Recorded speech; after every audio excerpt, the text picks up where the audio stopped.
My name is Michelle, and I'm 32 years old. I've been married to my husband Cooper for 3 years now. We haven't had children yet because of our work commitments, but lately we've been discussing starting a family soon. I have a younger brother named Jonathan, who is 30. He's always been a quiet and reserved person. When we were kids, he followed me everywhere, but because he wasn't very talkative, making friends was a challenge for him. However, to me, he was always my adorable little brother, and I did my best to support him. Even as we grew older, we remained close, meeting up regularly. I got married when I was 29 and Jonathan moved out to focus on his career. We still enjoyed going out for meals and spending time together, so I never expected him to suddenly announce that he was getting married. Jonathan's wife was someone he met at work.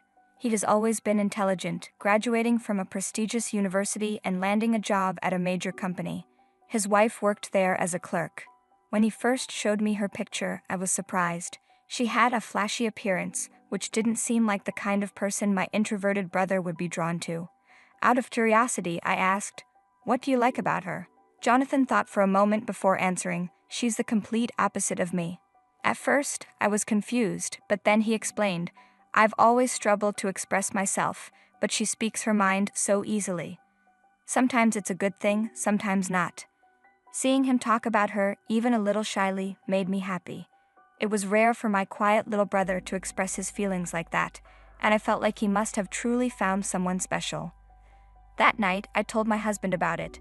Cooper grinned and said, "Wow, looks like Jonathan is stepping up in life." Cooper is an actor and fairly well known. If you watch TV or read magazines, you'd probably recognize him. I'm a model, not an actress, but we met through work. I mainly do magazine shoots, so I don't appear on TV, but we crossed paths multiple times at photo shoots before we properly got to know each other over a meal with mutual acquaintances. Our relationship developed naturally, and after dating for a while, we got married 3 years ago. Even now, things are great between us. Sometimes I still can't believe I'm married to such a handsome actor. He always looks effortlessly cool. Although Cooper is an only child, he treats Jonathan like a real little brother. The two of them even go out for drinks together sometimes, so when Jonathan's wedding was announced, Cooper was thrilled. A few months later, on the day of the wedding, I put on a brand new dress I had bought for the occasion and had my hair and makeup done by a professional. Cooper wore a sharp suit, looking even more dashing than usual. I couldn't help but admire him and think, "Is this really my husband?" "You look especially beautiful today," he told me, making me smile. Feeling excited for my brother's big day, we headed to the wedding venue. But as soon as we arrived and entered the hall, I noticed something strange. Why isn't my name on the family table? My parents' names were there, and so was Cooper's, but mine was missing. My husband and I exchanged confused looks. "Is this a mistake?" I asked, puzzled. Even my parents were taken aback when we brought it up. They had no idea what was going on. Just as we were trying to figure things out, the bride's mother approached us with a smirk. "Oh, Michelle, you're here. I invited you, didn't I?" she said. I frowned. "What do you mean? My seat isn't prepared." She casually replied, "As you can see, we didn't prepare a seat for you." I was stunned. I was the groom's sister. Why wouldn't I have a seat? And why was the bride's mother the one telling me this? My mom immediately spoke up. "What do you mean? Michelle is Jonathan's sister. Of course, she should have a seat." But instead of responding to my mother, the bride's mom turned to Cooper, her whole demeanor changing. She even wrapped her arm around his. "Oh, but Cooper, we made sure to prepare a seat for you.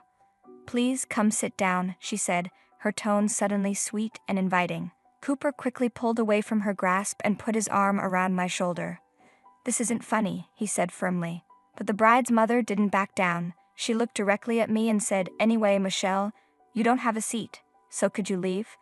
Her smug expression made it clear that she was enjoying this. I was too shocked to even respond. "Got it. Let's go home," I finally said, and Cooper immediately took my hand. My parents, seeing what had happened, offered to leave with us. But I shook my head. "No, Jonathan would feel awful if you left. Please stay and attend the wedding. Cooper and I will go." As we turned to leave, the bride's mother came running after us. "Wait, Cooper," she called, breathless. Without even acknowledging me, she turned to my husband and said, "Michelle can leave, but you should stay. You'll liven up the event." Oh, and let's take a picture together. As if it was the most natural thing in the world. That was the final straw for Cooper. Don't mess around, he snapped. Cooper is usually mild-mannered, but his anger silenced the entire room. You insulted my wife and expected me to just go along with it? I wouldn't take a photo with someone so disrespectful. The bride's mother stood there, mouth agape. Even my parents were speechless. Let's go, Michelle, Cooper said, taking my hand, and with that, we left the venue. Later, my parents told me that the bride's mother remained in a sour mood for the rest of the ceremony, but the wedding still proceeded as planned. Jonathan, however, had no idea what had happened. When he returned to our parents' house and heard the full story, he immediately called me. As soon as Cooper and I arrived at my parents' house, Jonathan rushed over and bowed deeply. I'm so sorry, sis. I never meant for today to turn out like this, he said. I sighed. Jonathan, this isn't your fault. He looked uncomfortable, hesitating before speaking again. Hey, sis. I don't really understand why my mother-in-law did this to you. We only met her once before at the family introduction, right? Jonathan's expression darkened. It turns out she's jealous of you, he said hesitantly. Jealous? I repeated, shocked. Apparently, she wanted to be a model when she was younger. But she never passed any auditions. She tried pushing her daughter into the industry too, but that didn't work out either. It was an unexpected revelation, and while I didn't want to be rude, I couldn't help but think. That explains a lot. When my brother revealed the reason behind all of this, I was stunned. Was that really why they had treated me so poorly? As I tried to process everything, my husband turned to Jonathan and asked, I understand why that woman resents Michelle, but how did you not realize any of this until now? Jonathan, you weren't aware of it either, were you? Jonathan looked visibly uncomfortable. I left all the wedding planning to my fiancé, he admitted, his head hanging low. As we listened further, we uncovered even more troubling details. My brother had been swamped with work and had originally intended to postpone the wedding. However, his fiancée and her mother had already gone ahead with the arrangements without his input. His fiancée had quit her job as soon as they started planning and insisted on making all the decisions herself. Their justification? The bride is the star of the wedding, so she should have full control. Jonathan's voice began to tremble. I'm so sorry, sis. I never thought things would turn out this way, he said, tears streaming down his face. It wasn't his fault. Looking back, there had been red flags from the start. Despite being immediate family, we hadn't received a formal invitation, yet my husband had been given detailed wedding information directly from the bride. It was only in hindsight that I realized how strange that was. Jonathan, it's okay. Don't be too hard on yourself, I reassured him, placing a comforting hand on his shoulder. He continued apologizing, his eyes full of regret. Once he calmed down, he told us that he needed some time away from his wife. To be honest, I no longer wanted to be involved with such an unreasonable family, but this was Jonathan's life, his decision to make, so I chose to support him from a distance. A while later, my brother contacted me again. Mom-in-law wants to talk to you. Can you come over? I was baffled. After everything that had happened, shouldn't they be the ones offering an apology first? My husband, still furious over the whole situation, shared my sentiment. But I knew I wouldn't feel at peace unless I confronted them directly, so I agreed to go. That day, Jonathan, my husband, who insisted on coming for support, and I arrived at their house together. The moment we rang the doorbell, my brother's mother-in-law noticed my husband and her voice took on an exaggerated sweetness. Oh, Cooper, I'll open the door right away. But as soon as she saw me, her expression soured. Ignoring her hostility, I stepped inside without hesitation. In the living room, Jonathan's wife was also present, but I wasted no time on pleasantries. You said you wanted to talk. What is it? The mother-in-law folded her arms. Shouldn't you apologize first? I raised an eyebrow. Apologize? For what exactly? Because of you, Cooper didn't attend the wedding. Do you know how many people were looking forward to seeing him? This is all your fault. Can't you at least say sorry? I was dumbfounded. Are you serious? With all due respect, isn't this situation entirely your doing? It was incredibly inconsiderate not to reserve a seat for the groom's sister at her own brother's wedding.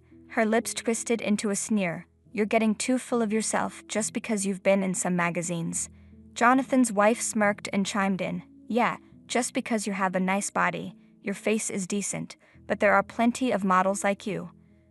The two of them burst into laughter, and to my shock, Jonathan's mother-in-law joined in. Before I could respond, my brother slammed his hands down. "Enough.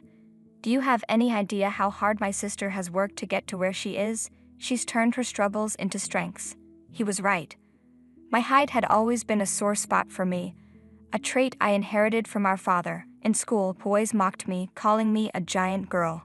I avoided heels, constantly slouched, and tried to make myself smaller. But then one day, Jonathan said, "Sis, you should embrace your height.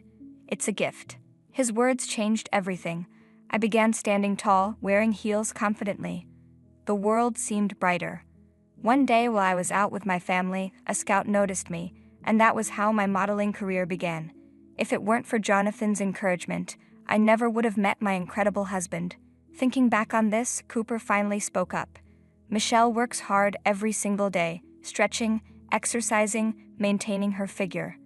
Meanwhile, have you two even looked in the mirror before criticizing her?" His words struck a nerve. Their faces turned beet red as they lowered their heads in embarrassment. "People like you let your jealousy turn you ugly, inside and out. If you want to change, start with your attitude," Cooper continued, his presence commanding. Then Jonathan made his final decision. "I never expected you to be like this. I was ready to forgive if you had apologized, but I'm done. I want a divorce." His wife paled. No, please, not a divorce. I can't handle that." But Jonathan had come prepared. He pulled out his phone. "I recorded our conversation today, just in case." And that wasn't all. Other guests at the wedding had recorded their behavior as well. Jonathan made it clear, if she refused the divorce, he would take legal action. Cornered, she turned white as a sheet and signed the papers on the spot. Her mother, however, was livid. "This is all your fault," she screamed at me as we left. Ignoring her, we walked out. She tried pleading with Jonathan, but he was resolute. Nothing would change his mind now. Jonathan may have ended up divorced, but at least he had freed himself from a toxic family. It was undoubtedly for the best. On the way home, Cooper chuckled. "Michelle, you and I need to thoroughly screen Jonathan's next partner." Jonathan let out a small, tired smile. "Yeah, you're right. Next time, my sister and brother-in-law will have to approve first. But I think I'll take a break from marriage for a while." When we told our parents about his divorce, they were overjoyed. They knew he had dodged a lifetime of misery. That night, we threw a big celebration to support him. Meanwhile, his ex-wife, who had impulsively quit her job, found herself unemployed and struggling. She even had the nerve to blame our parents for spoiling Jonathan. But none of that mattered. My brother was finally free, and we continued having warm, happy family gatherings. I truly hoped that when the time was right, he would find someone who truly deserved him. Thanks for watching. See you in the next video. Stay tuned.